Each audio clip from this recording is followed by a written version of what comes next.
በስመ አብ ወወልድ ወመንፈስ ቅዱስ አሐዱ አምላክ። መጀመሪያ በክርስቶስ ክርስቲያን ብወልድ ውሉዳን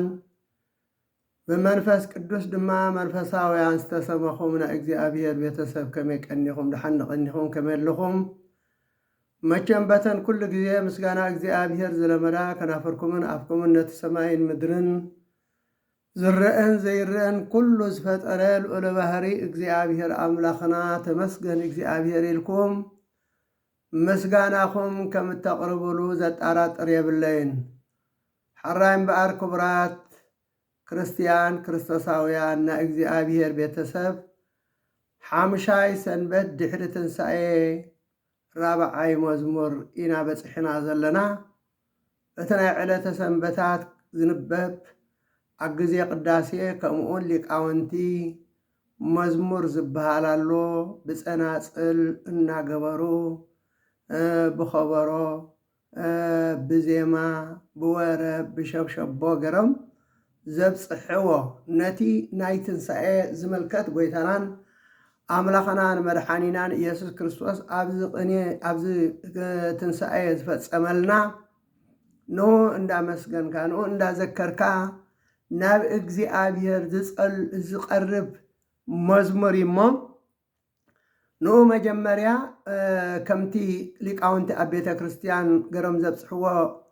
ብግእዝ ገረ ኣዳልየ ኣለኹ። ድሕሪኡ ከዓ ትርጉም ከምቲ ዝድለኳ እንተ ዘይኮነ ምናልባት በዚ ዓቕሚ ኣዳልየ ኣለኹ እሞ ስለዚ እቲ ሃይማኖትና ክንፈልጥ ይግባአና እዩ። ሃይማኖትና ክንፈልጥ ይግባአና። ክሳብ ክንደይ እቲ ሃይማኖትና ብመንፈስ ዓብይ ምዃኑ ብዛዕባ እቲ ክርስቶስ ዝገበረልና ድሕነት እናዘከረት ቤተ ክርስቲያንና ምሉእ ለይቲ ብስብሃታት ብማህልየት ብቅዳሴ ብወዳሴ ብመዝሙር ብምስጋና እናገበረት እተሓድሮ ኣብ ዕለተ ሰንበት ኣዝዩ ብዙሕ እዩ። ቁርቢና ንመረዳእታ ኣቕርብ ነብል ዘለና ማለት እዩ እምበር ምሉእ ለይቲ ውዒልካ ሓዲርካ እቲ ናይ ሓደ መዓልቲ ዝፍፀም ኣይኮነን ማለት እዩ። ሕራይ ናብኡ ክንኣቱ ኩልኻትኩም ግን ሃይ ሓደራኹም ኩሉ ክፈልጦ እምነቱ ክፈልጥ እምነቱ ፈሊጡ ኣብ እምነቱ ምእንቲ ክፀንዕ ፀጋ ኣለዎ፣ በረኸት ኣለዎ፣ ድሕነት ኣለዎ። ስለዚ ኩላትና ሸር ክንብሎ ላይክ ክንገብር ሰብስክራይብ ክንገብር ሓደራ እናበልኩ እዚ ቻነል እዚ ክዓቢ ከም ዘለዎ ኦ ምእራግ ዝብል እዩ። ስለዚ ክዓቢ ከም ዘለዎ ምክንያቱ ሰብ ክምሃረሉ ዳኣ እምበር ኣነ ካብዚ ጠቕሚ ወይ ገንዘብ ኣልዩኒ ማለት ኣይኮነን። ብናፃ እየ ትሰርሕ ንገንዘብ ኢለ ይኮንኩን ዝሰርሑ ዘለኹ። ስለዚ ቁሩብ ግን በታ ዝዓቕመይሲ ገለ ዘይፈልጥ ሰብ እንተልዩ ፍልጠት ደኾን ይኾኖ ትምህርቲ ደይኾን ይኾኖ ኢለ እየ ዘቕርቦ ዘለኹ እሞ ኩልኻትኩም ሸር ግበርዎ ላይክ ግበርዎ ኩሉ ይስማዓዮ ኩሉ ይፍለጦ እቲ ሃይማኖትና። ሓራይ ናብቲ መዝሙር መጀመርያ ሊቃውንቲ ዘብፅሕዎ ኣብ ቤተ ክርስቲያንና ብፀናፅል ብኸበሮ ብወረብ ብሸብሸቦ እናገበሩ ዘብፅሕዎ ክጅምር እየ። ኣርአየ ሰልጣኖ ለኣይለሞት ኣርአየ ሰልጣኖ ለኣይለሞት ንጉሰ ነገስት እግዚአ ጋእስት ኣርአየ ሰልጣኖ ለኣይለሞት ዘይሴብህዎ ሊቃነ መላእክት ይሰግድ ለቱ ቅድሚሁ በፍርሃት ኣርአየ ሰልጣኖ ለኣይለሞት ይቤሎሙ ኢየሱስ ለአይሁድ ኣመ የሕዝዎ በይእቲ ሌሊት ኣርአየ ሰልጣኖ ለኣይለሞት ተናገሮሙ ወይቤሎሙ ከመሰራቂ መጻእክሙ ተኣሃዙኒ በመጣብህት ኣርአየ ሰልጣኖ ለኣይለሞት ኦ ትዕግስት ወአርምሞት በፍቅረ ዚአነ በጽሐ እስከ ልሞት ኣርአየ ሰልጣኖ ለኣይለሞት ወንህነኒ ንግበር በዓለ ቅድስተ ፋሲካ በሃስየት ኣርአየ ሰልጣኖ ለኣይለሞት ገባሪ ህይወት ክርስቶስ ሰላም ኑር ሃበ ሰቀልዎ ኑር ሃበ ቀበርዎ ንጉሰ ሰላም ክርስቶስ ትንሣኤ ገብረ በሰንበት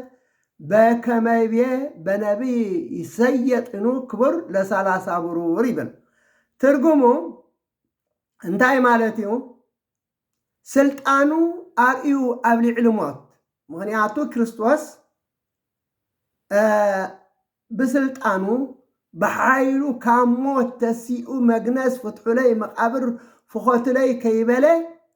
ሞት ተባሂሉ ዘሎ ከዓ ዲያብሎስ ንኡ ስልጣኑ አርእይዎ ንዲያብሎስ ኣሲሩ ነቶም ኣብ ትሕቲ ዲያብሎስ ዝሳቀዩ ዝነበሩ ን5500 ዓመታት ከዓ ናፃ ስለዚ ኣርኣየ ስልጣኑ ረኣይሎ ሞት እዩ። ንጉስ ነገስታት ጎይታ ስልጣኑ አርእዩ ኣብ ልዕሊ ሞት።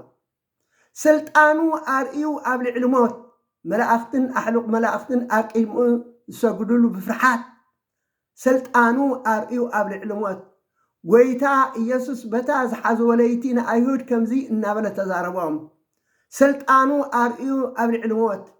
ከም ሰራቂን ሽፍታን ኣስያፍ ሒዝኩም መፂኩም ክትሕዙን ይበሎም ስልጣኑ አርእዩ ኣብ ልዕሊ ሞት። ኣብየት ትዕግስቲ ኣብየት ትሕትና ንኣና ብምፍቃር ክሳዕ ሞት በፂሑ ስልጣኑ አርእዩ ኣብ ልዕሊ ሞት። ንሕና ድማ ብሳን ብሓጎስን ቅድስት ፋሲካ ትንሣኤ በዓል ንግበር። ስልጣኑ አርእዩ ኣብ ልዕሊ ሞት። ገባሪ ህይወት ክርስቶስ ማለት ህይወት ፈጠረ ህይወት ፈጢሩ ዘይኮነስ እንደገናውን ንኻልኣይ ግዜ ፈጢርዋ እዩ ንህይወትና። ምክንያቱ ካብቲ ፀልማት ካብቲ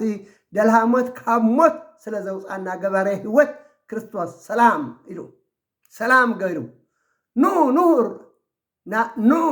ንኺድ ናብቲ ዝሰቐልዎ ንዕንኺድ ናብቲ ዝቐበርዎ ንጉስ ሰላም ክርስቶስ ከምቲ ነቢይ ክቡር ይሽየጥ ድዩ? ንሳላሳ ብሩር ዝበሎ ትንሣኤኡ ብሰንበት ገበረ ይብል። እዙይ ትርጉም ናይቲ መዝሙር ሊቃውንቲ ብዜማ ገሮም ብፀናፅል ብኸበረ ዘብፅሕዎ እዩ።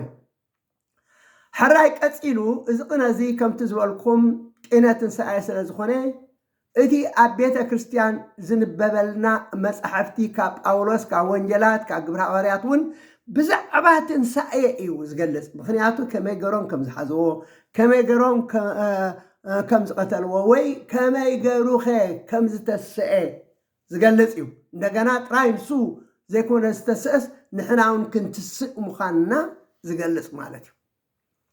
ኣብ ቅዳሴ ዝንበብ ቀዳማይ ሌቲ መላእኽቲ ጳውሎስ ናብ ሰብ ቆሮንጦስ ምዕራፍ 15 ካብ ቁፅሪ 50 ክሳብ ፍጻሜ ግና ኣሕዋተየ ስጋን ደምን መንግስቲ ኣምላክ ክወርስ ከምዚ ይከኣሎ እቲ በራሲ ድማ ነቲ ዘይበርስ ከም ዘይወርሶ ይነግረኩም ኣለኹ። ኖ ምስጢር ይነግር ኣለኹ። እታ ናይ መወዳእታ መለኸት ምስ ተነፍሐት ኩላትና ብሓንሳብ ከም ቅፅበት ዓይኒ ክልወጥ ኢና ይብል። እንታይ ምስጢር ይነግር ኣለኹ። እታ ናይ መወዳእታ መለኸት ምስ ተነፍሐት ኩላትና ብሓንሳብ ከም ቅፅበት ዓይኒ ክልወጥ ኢና። ምክንያቱ ሰባት ሞትና ንተርፍ ኣይኮናን። ስጋና በስቢሱ ኣብ ሓመድ ተቐቢሩ ኣራዊት በሊዕዎ ቃላይ ውሒጥዎ ውሒሽ ወሲድዎ ዝተርፍ ዘይኮነስ ተስእ ሞዋቲ ተለዓል ሞዋቲ ንቓሕ ሞዋቲ ዝብል ብድምፂ ሊቀ መላእኽቲ ብቅዱስ ሚካኤል ክእወጀልና እዩ ዝበለ ዝበስበሰ ናብ ሓመድ ዝተቐየረ ኣራዊት ዝበልዖ ቃላይ ዝሓጦ ውሒሽ ወሰዶ ካብ ፅፍሪ እግርና ክሳብ ፀጉሪ ርእስና ሓንቲ ኣካል ከይጎደለትና ክንትስእ ኢና ክንለዓል ኢና። ስለዚ 3 ግዜ ኣዋጅ ኣሎ እዩ። ኣብታ ቀዳመይቲ ኣዋጅ ዝበለየ ዝበስበሰ ናብ ሓመድ ዝተቐየረ ኣብ ኩሉ ተዘርዩ ሓመድ ኮይኑ ተዘርዩ ዝነበረ ናብ ሓዶ ክእከብ ይብለን። ወበዳግም ንፋተ ቀርኒ ይሰፈይ ኣይፅምትም ስለ ስጋ። ኣካልኣይ ኣዋጅ ከዓ ኩለን ነናቦተአን ክስኳዓ እየን ልክዕ ከምዚ ሽዑ ዝሞተ ሰብ ሬሳ ክኸውን እዩ። ወበሳልስ ንፋተ ቀርኒ ይትነስኡ ሙታን ከመቅፅበት ዓይን። ኣብታ ሳልሰይቲ ኣዋጅ ግና ካብ ፅፍሪ ርእስና ክሳብ ፀጉሪ ርእስና ሓንቲ ኣካል ጎደለትና ከንቅፅበት ዓይኒ ብቁልጡፍ ብድድ ክንበልና እዩ። ስለዚ ሃዋርያ ቅዱስ እንታይ እታ ናይ መወዳእታ መለኸት ኢልዎ እታ ናይ መወዳእታ ሳልሰይቲ መለኸት ምስ ተነፍሐት كلاتنا እንታይ ኢሉ ብሓንሳብ ከም ቅጽበት ዓይኒ ክልወጥ ኢና እምበር كلاتنا ኣይክንመውት ኢና ከመይ እታ መለኸት ክትንፋሕ እያ ኢኹም እታ መለኸት ክትንፋሕ እያ እታ ተስኡ ተለዓሉ ንቑሑ እትብል ሳልሰይቲ ኣዋጅ ምስተነፍዐት እቶም ሙታት ድማ ብዘይበርስ ክትንስኦም እግዚኣብሔር ኣምላኽ ይመስገን እዚ ለቢስናዮ ዘለና ስጋ ሕጂ በራሲ በስባሲ ጠማይ ፀማዒ ሓማሚ ደኻሙ እዩ ድሓር ምስተሰአና ግና እቶም ሙታት ድማ እዩ ብዘይበርስ ክትስኦም እቲ ድሓር ለቢስናዮ እንትስእ ስጋ ግን ዘይበርስ ዘይብስብስ ዘይጠሚን ዘይፀምእ ዘይሐምም ዘይደክም ዘይመውት ከም መላእኽቲ ኣምላኽ ንዘለዓለም ነባሪ እዩ ስለዚ እንታይ እዩ ዝብለና ዘሎ እቶም ሙታት ድማ ብዘይበርስ ክትስኦም ንሕና እውን ክንልወጥ ኢና ኢሉ ክትወጥ እዚ ስጋና እዚ ክልወጥ እዩ እዚ ሓማሚ እዚ መዋቲ እዚ ደኻሚ ስጋና እዚ ክልወጥ ዘይደክም ዘይሐምም ዘይመውት ክኸውን እዩ حارق قدس ጳውሎስ እንታይ ይብል ኣብ ቀዳማይ ኣብ ተሰሎንቄ ምዕራፍ 1 ፍቅዲ 10 በትን ሁሉ ዝመልከል ኃይል ገሩ ክርስቶስ ምስ መጽአ በትን ሁሉ ዝመልከል ኃይል ገሩ ነዚ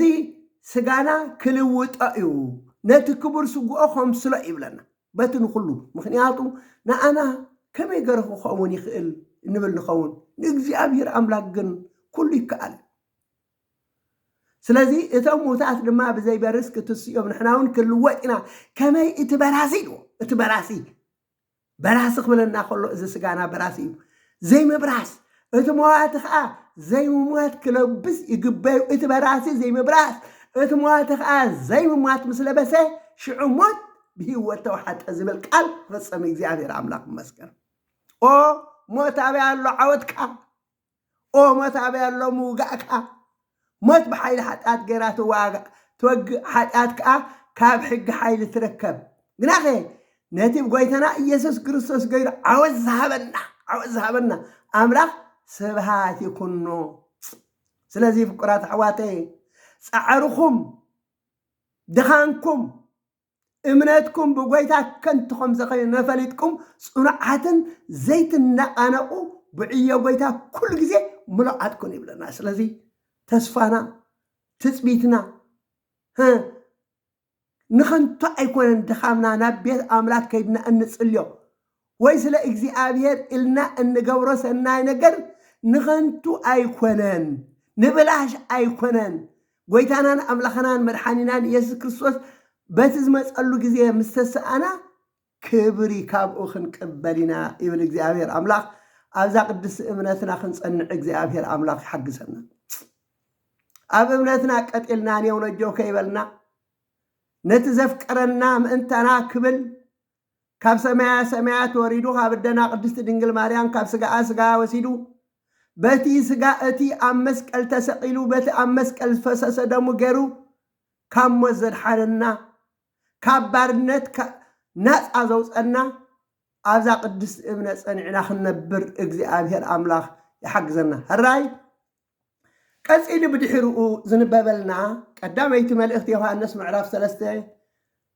ቁፅሪ 13 ክሳብ ፍጻሜ ኣሕዋተይ ኢሉ ዓለም እንተጸላኣትኩም ኣይትገረሙ ኢሉ ንሕና ንሕዋትና ነፍቅሮም ስለ ዝኾና ካብ ሞት ናብ ህይወት ከም ዝተሳገርና ንፈልጥ ኢና እቲ ዘይፈቅር ግና ብሓዊ ከሎ ከም ዝሞተ እዩ ንሓዊ ዝጸብልእ ዘበለ ኩሉ ቀታል ነፍሲ ይብሉና ስለዚ ኣብዛ ዓለም እዚኣ ነንሓድና ክንፋቀር ከም ዘለና ሓዊ ክብለና ከሎ ግድን ብስጋ ኣቦናን ኣደናን ዝወለዱልና ዘይኮነስ እቲ ብመልክዕ ኣምላኽ ዝተፈጠረ ሰብ ኩሉ ሓውና እዩ ቀታለ ንሱ ዝኾነ ኩሉ ድማ ናይ ዘለዓለም ህይወት ኣይረክብን ይብለና ሰብ ዝቐትል ናይ ዘለዓለም ህይወት የብሉን ትንሳኤ ክንትስኢና ኢና ንብል ነርና ትንሳኤ ግን ክልተ ዓይነት ኣሎ ክንትስኢና ኩልና ግን እቲ ትንሳኤ ይፈላለዩ እቶም ቀተልቲ ሰብ ኣመናዝር ዘመውቲ ሓሰውቲ سرقتي كحتي تنقلتي نابتنا إذا العالم سقاي كخد خلو أتهم نحوم زفكرو زي منزرو زي سرقو زي حسو زي قتلو جنا نعم منجست سماوات أنكأتو قتال نفس زخنا كله دما نايزل عالم هو نابزل عالم هوت كم زي ورث فرتيهم كريستوس هوتو أب كندانا سلذ حلفه نفقري بزينا نفلتا فقري بمنتعنا نفلتا كريستوس كو أكندانا سألأتو خلنا فتوت زي كنا سألأتو خلنا أكندانا إيميتو سلامنتا إذا سلذ فكرنا سلازي كمتي كريستوس بجبري فقر زرعينا فقر ونزمهارنا نحنا أنا نحد حدنا خن الفقر قد يتعلمنا زين الفقر انتو خوينا نعمل قصة سماعات كن أتو أين أتني أين كن أتو أين خيلنا سلازي انت عيد لنا كريستوس نهوتو أكن دانا سلازي حلفة نفقر بزينا أنفلتا نحنا هون أكن حواتنا هوتنا كان حلف يقب عنا قناخي زخوانا يكون تريد تزعالم زي أزلو أمو حاو تشقر خلو النار انت زي لنقص قالو كما يريد آن أملاخ يفكروا كبير يخل بزيادة قن حد حاو زخدانا سينو زبالو سينو ساتيا سينو عبد القصا سينو تشقروا نهالو النار آيو أمو زواب كلوه سوق إلو زريئة ندحر خوينو فقرة أملاخ يبولو نزسا بزيرو مغنياتو فقرة أملاخ انت اللي كوا كمتي كريستوس زفكرنا نحنا ونحواتنا خنفكرهم زبلع انت زي بلهم كاينهم زبلع انت اللي نخنبهم زستا زي بلهم تخوينهم زستا انت اللي نخنبهم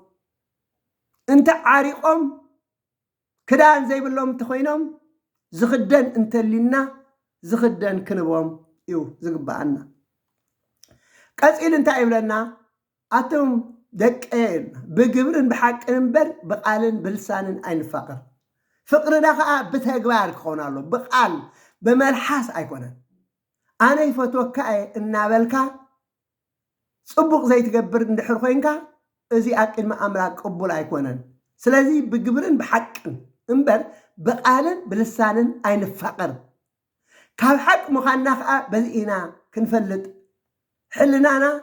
انت نقفنا انا دما املاك كاب كل زعبي كل زفلطن سلازخونه نلبنا اقيدمو كنهدو انا اتم فقراتي لبنا انت زي نقمنا غنا اقيدم املاك تبعاتلنا تئزازاتن حلو ريكم تئزازاتن حلو اقيدمو بهزبرو انغبر سلازخنا دما نتي ان لمنو زبله كابو خنقبلنا سلازي تئزازات እግዚአብሔር نحلو تئزازات እግዚአብሔር አምላክ ንፍጽም تئزازات እግዚአብሔር አምላክ ንገብር እንተ ኮይና እቲ ካብኡ እንልምኖ እግዚአብሔር አምላክውን ክበና ካብ ክንቅበልና ይዝብል تئزازات እግዚአብሔር ዘይንፍጽም تئزازات እግዚአብሔር ዘይንሕሉ تئزازات እግዚአብሔር አምላክ ዘይنخبر እንተ ኮይና ግን ዋላ ዝለመና እንተ ለመና ولا صلنا انت صلنا እግዚአብሔር كسمعنا አይخلن ካብ ወል ሓንት አይንقبلنا كم تنسو زعزنا ገርና بسم ود ኢየሱስ ክርስቶስ ክንአምንን ንሓደ ሓድናውን ክንፋቀርኒ ስለዚ አነ ንስኻትኩም እንታይ ክንገብርና بسم ود ኢየሱስ ክርስቶስ ወይታናን አምላኽናን መድኃኒናን ኢየሱስ ክርስቶስ ካብ ሰማያት ከም ዝመፀ ካብ አደና ቅድስት ድንግል ማርያም ካብ ስጋ ካብ ነፍስ ወሲዶ አብዛ ዓለም እዚ ሕፃን ኮይኑ ዓብዮ ኣብ ዮርዳኖስ ተጠሚቁ አብ ገዳን ክርስቶስ ጸይሙ ኣብ ቀራንዮ ተሰቂሉ ሞይቱ ከም ዝተሰዐ እንደገና ከዓ ንሰማይ ከም ዝዓረቀ እንደገና ክመጽእ كوسلنا خماس مخانو كنأمنن نحار حناون كنفاقرن إيو التزازات እግዚአብሔር ዝሕሉ እግዚአብሔር አብ ይነብር ስለዚህ ነትትዛዛት እግዚአብሔር አምላክ ዝሕሉ ሲ እግዚአብሔር አብኡ እግዚአብሔር ሙሱ ይነብር አብ እግዚአብሔር ይነብር እግዚአብሔር አባና ከም ዝነብር ከዓ በትዛሃበና መንፈስ ኢና እንፈልጥ ይብል حراي ቀፂሉ ግብረ ሐዋርያት ምዕራፍ 2 ፍቅሪ 22 ክሳብ 32 ኢዝን በበልና ኣቱም ሰብ እስራኤል ነዚ ቃል እዚ ይስምዑ ከምቲ በዓልኻትኩም ትፈልጦ ኢየሱስ ናዝራዊ በቲ ኣምላኽ ብኡ ኣብ ማእከልኩም ዝገበረ ሓይልን ትእምርትን ተኣምራትን ኣምላኽ ዝመስከረሉ ሰብኣይ ነበረ ነዚ ከምቲ ሙድም ምኽሪ ኣምላኽ ዘለዓሎም ፍልጠውቱ ዝተወፈየ ኢየሱስ ብኢድቶም ሕጊ ዘይብሎም ሰቒልኩሞን ቀቲልኩሞን ሞት ሒዙ ከጽንዖ ስለ ዘይከኣለ ከዓ ኣምላኽ ካብ ማእሰርቲ ሞት ፈቲሕዎ ይብሎም ኢኹም ሐዋርያ ቅዱስ ጴጥሮስ ድሕሪ ትንሣኤ እነቶም እስራኤላውያን ኣብ በዓሎም ሓምሳ ከምዚ ዝብሎ ዘሎ ኣቱም ህዝቢ እስራኤል ስምዑ ኢልዎ ኢየሱስ ብኢድቶም ሕጊ ዘይብሎም ሰቒልኩሞን ቀቲልኩሞን ሞት ሒዙ ከጽንዖ ስለ ዘይከኣለ ከዓ ኣምላኽ ካብ ማእሰርቲ ሞት ፈቲሑ ኣተንስኦ ዳዊት ብዛዕባኡ ከምዚ ይብል ንእግዚአብሔር ኩሉ ሳዕ ግዜ ኣብ ቅድመ ይርዮ ንሱ ብየማነይ ስለ ዘሎ ኣየንደልሕፅን እየ ልበይ ተሓጐሰ ልሳነይ ካብ ዕልል በለን ስጋይ ብተስፋ ክትነብር እያ ምኽንያቱ ንነፍሰይ ኣብ ሲኦል ኣይትገድፋን ኢኻ ንቅዱሳንካ ድማ ኣብ መቃብር ክብስብስ ኣይትገድፎን ኢኻ ኢሉ ነይሩ ቅዱስ ዳዊት ትንቢት እዩ እዚ ብዛዕባ ክርስቶስ እዩ ስለዚ ቀፂሉ እንታይ እዩ ዝብል ቅዱስ ዳዊት ንስኻ መግዲ ህይወት ኣፍለጥቃኒ ምሳይ ብህላውካ ድማ ሓጎስ ክተፅገበኒ ኢኻ ኣቱም ኣሕዋትና እዩ ኣቱም ኣሕዋትና እቲ ርእሲ ኣብ ቦታ ዝኾነ ዳዊት ከም ዝሞተን ከም ዝተቐብረን መቃብሩ ክሳዕ ሎሚ ኣብ ማእከልና ከም ዘሎ ኣረጋጊፀ ይነግረኩም ኣለኹ እምበኣርከስ ንሱ ነቢይ ስለ ዝኾነ ኣምላኽ ሓደ ካብ ፍረ ከርሱ ኣብ ዝፋኑ ከቐምጥ በመሓላ ከም ዝመሓለሉ ይፈልጥ ነበረ ንሱ ነብሱ ኣብ ሲኦል ከም ዘይተርፍ ስጉ ከዓ ምብዝባዝ ከም ዘይርኢ ኣቐዲሙ ፈሊጡ ከዓ ብዛዕባ ትንሣኤ ጎይታናን ኣምላኽናን መድሓኒናን ኢየሱስ ክርስቶስ ተዛረበ ኣምላኽ ነዚ ኢየሱስ እዚ ኣተሲእዎ እዩ ንሕና ኩላትና ከዓ ናይዚ ነገር እዚ መሰኻኸሪ ኢና ይብሉ ኢኹም ከም ዝተስአ ሞት ሒዙ ከም ዘየፅንዖ ንሕና መሰኻኸሪና እናበሉ ብዛዕባ ጎይታናን ኣምላኽናን መድሓኒናን ኢየሱስ ክርስቶስ ምስ ሞተ ኣብ ሳልሳይ መዓልቱ ከምቲ ዝብሎ ዝብሎ ዝነበረ ክትስየ ይብሎም ስለ ዝነበረ ኣብ ሳልሳይ መዓልቱ ከም ዝተስአ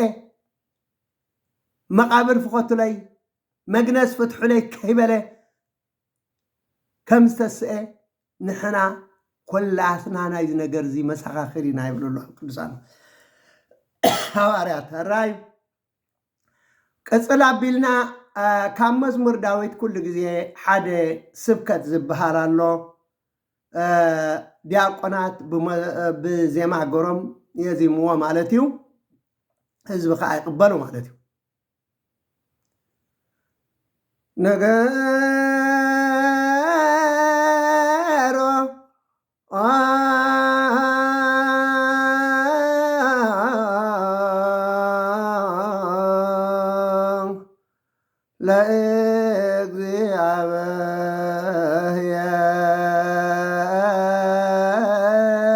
ለእግዚአብሔር ምህረቶ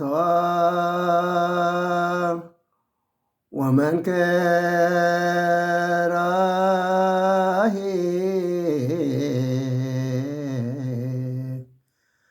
ለጓለ እመሕያው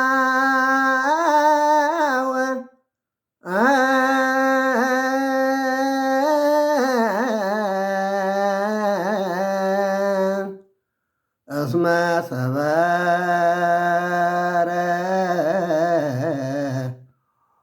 ውሃተ ብርት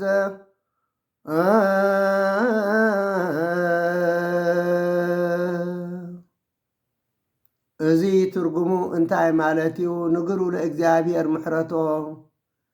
ምሕረት ናይ እግዚአብሔር ንገሩ ተዛረቡ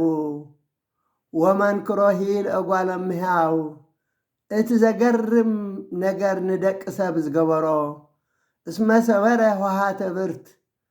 ነቲ ማዕፆ ሓፂን ሰባቢርዎ እዩ ይብላሉ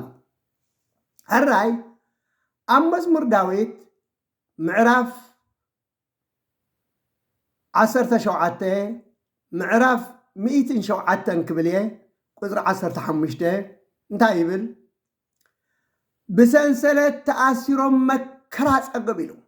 بسنسلت تأثيرهم مكراس أقبوا أبس الماتن أقوهني نبرو إذي كأ كابلو الإجزئابير عليهم مزاس لزعويو نقالون سلزنا عقويو ودقوا زردهم سأنو شعوم السبابا من الإجزئابير عقويو إجزئابير دما موقحمن معاص وأسرازن مشغول حاسين سبابيرو كابس أبابا أدحنم كابس الماتن وهن أوصم نإجزئابير سلات محرطون سلات ندك سبز قبرو تأمراتون كمسجنوا يقبايم مخنياتهم أبونا أدامن أدنا هوانين تأزاز إجزئابير مستعسو كابت زبالون كابزيا أيت بلعو زبالون حق مسيلوهم ديابولوس أبتبن تسويرو مسسحاتهم بسنسلت تأثيرهم مكراس أقبو أبس الماتن أقوها النباري بلنا أم مكرا أبس المات أقوهي أبس قاي أب بيت محبوس أب إسر بيت نبارو إذي كأ كابلو عل إجزئابير عليهم مئزاز سلز أبايويو نتسزازو سلزنا عقوي ودقلو وديقوم تساقيقوم كأجنة وصو تبهايلهم زرادهم سأنو زرادهم جنا يرخبون شعوم السببهم انتهي ما قرب ناوي إجزئابير أقويو إجزئابير دمايلو محار أملاخ روح أملاخ يوه أملاخ يقربها لأملاخ سلازخوني مقحومن معاص وأسرازن مشغول حاسين سبابيرو كابس أبابا أدحانهم كاب شجر أوصهم كابس المات أوصهم كابس الماتن قهن أوصهم نإجزئابير سلات محرطون سلات لدك سبز قبرت أمراتون كمسجن ويقبأ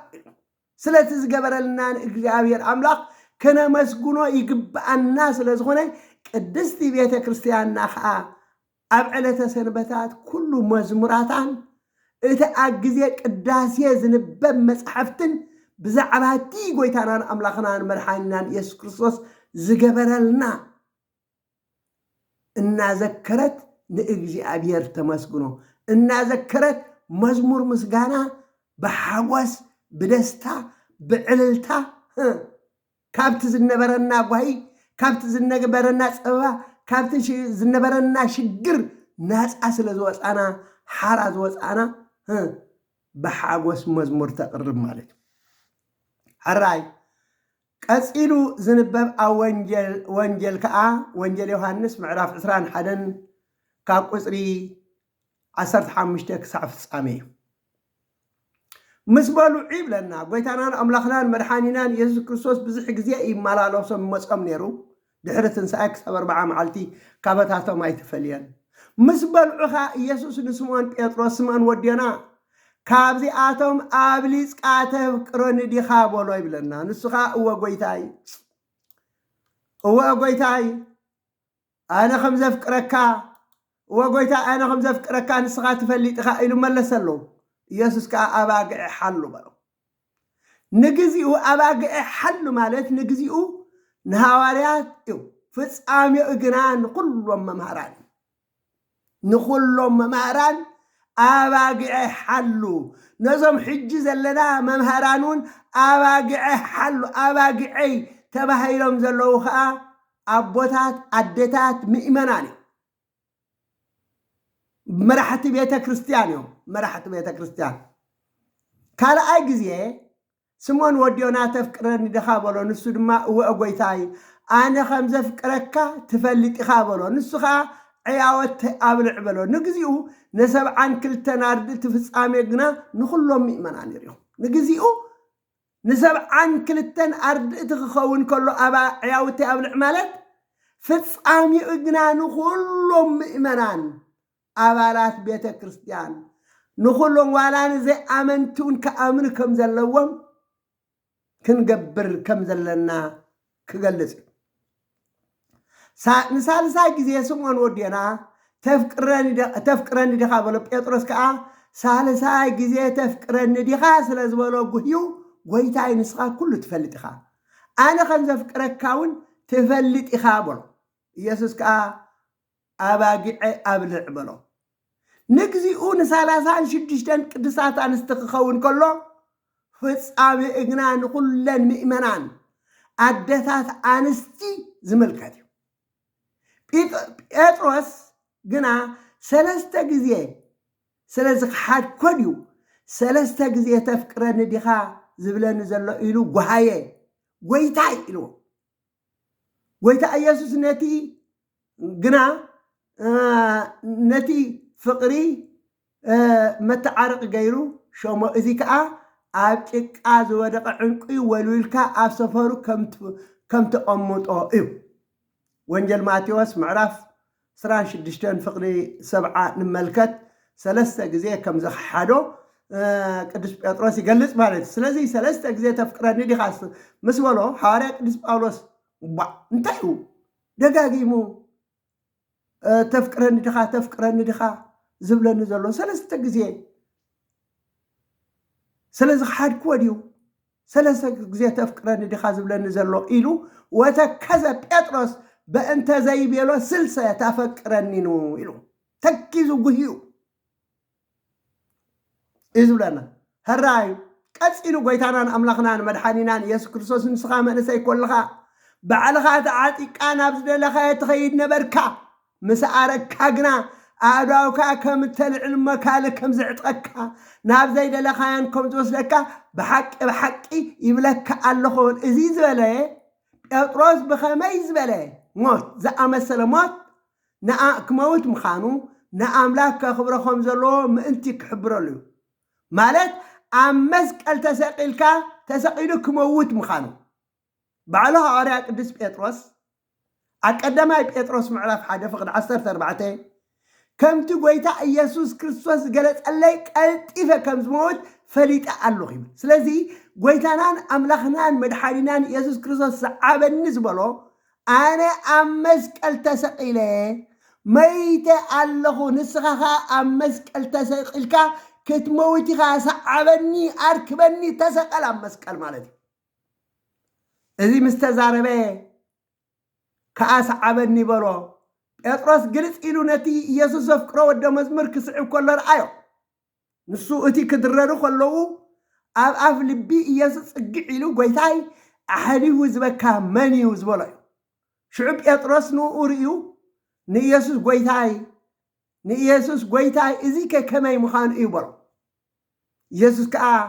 ክሳዕ ዝመጽእ ክጸንሕ እንተፈተኹኸ እንታይ ገድሽ እኳ ንስኻ ግዳስ ዓበኒ በሎ ስለዚ እቲ ወደ መዝሙር እቲ ኣይመውት እዩ ንዝብል ዘረባ ኣብ ማእከል ሓዋት ተሰምዐ ኢየሱስ ግና ክሳዕ ዝመጽእ ክጸንሕ እንተፈተኹኸ እንታይ ገድሽ እኳ እዩ ዝበለ እምበር ኣይመውትን እዩስ ኣይበሎን እቲ ብዛዕባ እዚ ዝመስከረ ዝፀሓፈን እዚ ወደ መዝሙር እዩ እቲ ምስኩር ሓቂ ምዃኑ ድማ ንሕና ንፈልጥ ኢና ኢየሱስ ዝገበሮ ኩሉ ግብሪ ድማ ብዙሕ ካልእ ኣሎ ኣስተውዕሉ ኢየሱስ ዝገበሮ ግብሪ ድማ ብዙሕ ካልእ ኣሎ ኩሉ በብሓደ ተጻሒፍ እንተ ዝኸውን ነቲ ዝተጻሕፈ መጽሓፍቲ ኩሉ እዚ ዓለም እዚ እኳ ኣይምኽኣለቶን ይመስለኒ ይብሉ ሪኢኹም መናፍቃን ኣብዚ ግዜ እዚ በቃ እዚ ጥራይኡ ካልእ መጽሓፍ የለን እዩ ዝብል እቲ መጽሓፍ ቅዱስ ግን ባዕሉ እንታይ ዝብል ኢየሱስ ዝገበሮ ግብሪ ኢሉ እዚ ኢየሱስ ሰርሖ ስራሕ ኩሉ በብሓደ ብዙሕ ካልእ ኣሎ ኢሉ ብዙሕ ካልእ ኣሎ ኩሉ በብሓደ ተጻሒፍ እንተ ዝኸውን ነቲ ዝተጻሕፈ መጽሓፍቲ ኩሉ እዚ ዓለም እዚ እኳ ኣይምኽኣሎን ይመስለኒ ኣዝዩ ብዙሕ እዩ ስለዚ ከምቲ መናፍቃን እዚ ጥራይ ዝብልዎ ዘይኮነስ ብዙሕ ካልእ ከም ዘሎ ክንፈልጥ ኣለና ብዙሕ ካልእ ከም ዘሎ ክርዳእ ይግባአና ሕራይ ብዛዕባ ናይታ ቅዱስ ዮሐንስ እዚ ወደ መዝሙር እዚ እቲ ወደ መዝሙር እቲ ኣይመውትን እዩ ዝብል ዘረባ ኣብ ማእከል ኣሕዋት ተሰምዐ ዝተባሃለ ዮሃንስ ኣይመውትን እዩ ክሳዕ ዝመፅእ ክፀንሕ እንተፈተኹኸ እንታይ ገዲሱ እኳ ስለ ዝበሎ ክሳዕ ዝመፅእ ክሳዕ ምፅኣት ዓለም ከይሞተ ብስጋ ክፀንሕ እዩ ዝብል ኣብቶም ሃዋርያት እዚ ዘረባ እዚ ተላዒሉ እዩ ጎይታና ኢየሱስ ክርስቶስ ግን ኣይመውትን ኣይበለን ግን ክሳዕ ዝመፅእ ክፀንሕ እንተፈተኹኸ እንታይ ገዲሱ እኳ እዩ ስለዚ እሞኸ እዚ ሞይቱ ዶ ኣይሞተን ኣብ ዝብል እንተሪኢና ሃዋርያ ቅዱስ ጳውሎስ ብስጋ ኣይሞተን ብህይወቱ ከሎ ናብ ብሔረ ሕያዋን ከም ዝተወስደ እዩ መፅሓፍትና ዝገልፀልና ኣብ ስንክሳር 4 ጥሪ ቅዱስ ዮሃንስ ወንጌላዊ ካብዚ ናይ ድኻም ዓለም እዚ ዘዕረፈሉ ግዜ ከም ዝቐረበ ምስ ፈለጠ ነቶም ህዝቢ ቅዱስ ቁርባን ኣቁሪቡ ቅዱስ ቁርባን ኣቀቢሉ ኣብዛ ቀንዕቲ ሃይማኖት ኣብዛ ቅድስቲ ሃይማኖት ኣብዛ ንጽህቲ ሃይማኖት ክጸንዑ ምዒዱን መኺሩን ባሪኽዎም ተሰናቢትዎም ንኽልተ ኣርድእቲ ሒዙ ካብ ኤፌሶን ውፅእ ምስ በለ ጉድጓድ ክዓቱ ኢሉ ጉድጓድ ክዓቱ እሞ ናብቲ ጉድጓድ ኣተወ እዩ ዝብለና ነቶም ምስኡ ዝነበሩ ኣርድእቲ ካብ ሕጂ ገፀይ ኣይክትርእዩንን ኢኹም ኪዱ ካብዚ ኢሉ ኣሳናቢቱ ኣፋንዩ ምስ ኣፋነዎም እስታቶም እናበኸየ ተመለሱ ናብቶም ብፆቶም እናበኸየ ተመለሱ ዮሃንስ ወንጌላዊ ኣእዳው ናብ ሰማይ ዘርጊሑ ይጽሊ ነበረ እቶም ዝተመሱ ነቲ ዝኾነን ነቲ ዝነገሮምን ምስ ነገርዎም እቶም ብፀቱ ኣዝዮም ጎሃዩ እሞ እናጎየዩ ዘብዘብ እንዳበሉ ናብቲ መቃብር ከዱ ዮሃንስ ኣብቲ መቃብር ኣይጸንዖምን እንታይ ዳ ጸኒሕዎም ክዳኑን ሳእኑን ኣብቲ ዝባን ጸኒሕዎም እታ መቃብር ከምታ ዝነበረታ ከምታ ናይ ቀደማ ኮይና ሳዕራ ኣቆላ ጸንሐቶም ልክዕ ከምታ ናይ ቅድም ከም ዘይተምሓረት ኮይና ጸንሐቶም ሳእኑን ክዳኑን ግን ኣብ ዝባና ጸኒሕዎም በቲ ዝኾነ እናተገረሙን ንእግዚአብሔር እናመስገኑን ከዓ ናብ ቦታኦም ተመልሱ ስለዚ ቅዱስ ዮሃንስ ብስጋ ብህይወቱ ከሎ ናብ ብሔረ ሕያዋን ተወሲዱ ከም በዓል ኤልያስ ከም በዓል እዝራ ከም በዓል ሄኖክ ከም በዓል ኣቡነ ኣረጋዊ ካልኦት ብዙሓትን ኣለው እምበር ብስጋ ኣይሞተን መቃብር ናይ ዮሃንስ ኣብዚ ዝበሃል የለን እታ መቃብር ፍሒሩ ናብኣ ኣትዩ ኣብኣ ደው ኢሉ ይጽሊ ነይሩ እታ መቃብር ናብቲ ዝነበረቶ ተደፊና ከምቲ ዝነበረቶ ከን ቀደማ ሳዕሪ ውፅኣ ክዳኑን ሰኣኑ ናብቲ ዝባኑ ጸኒሕዎም እቲ ኣብቲ መቃብር ግን ኣይጸንሐን ስለዚ ናብ ሰማይ ተወሲዱ ማለት እዩ حراي كبرات كريستيان كريستوساويان قداسي زدياس قراس يو زقداس قداسي ناي زعلة سنبت حمشاي سنبت اب غزي قداسي زنبب مصحفت نزي مسل صن الكم سلسمعكمني ازي از مسجن صقا غويتانان املاخنان مدحانينان يسوع كريستوسن فقر أملاخن حبرت منفس قدسن مسكولاتنا يكون سبحات لእግዚአብሔር ولا ولاديتو ድንግል ولا مسقلو كبر آمين حراي እግዚአብሔር انت فقيدو كل ጊዜ ኣብ ዕለት ሓሙስ ናብቲ ናይታት መጽ ዘላ ሰንበት እቲ ዝንበብ መጽሐፍቲ ክሰድድ ክልእኽ መደብ ገረ ኣለኹሞ ንስኻትኩም ከዓ እግዚአብሔር አምላክ ክድግፈኒ ብጸሎትኩም ክትድግፉኒ ሓደራ እናበልኩም ጽን ኢልኩም ስለሰማዕኩምኒ የመስግን ጸጋ ጎይታናን አምላኽናን መድኃኒናን ኢየሱስ ክርስቶስ ደጋግሜ የመስግን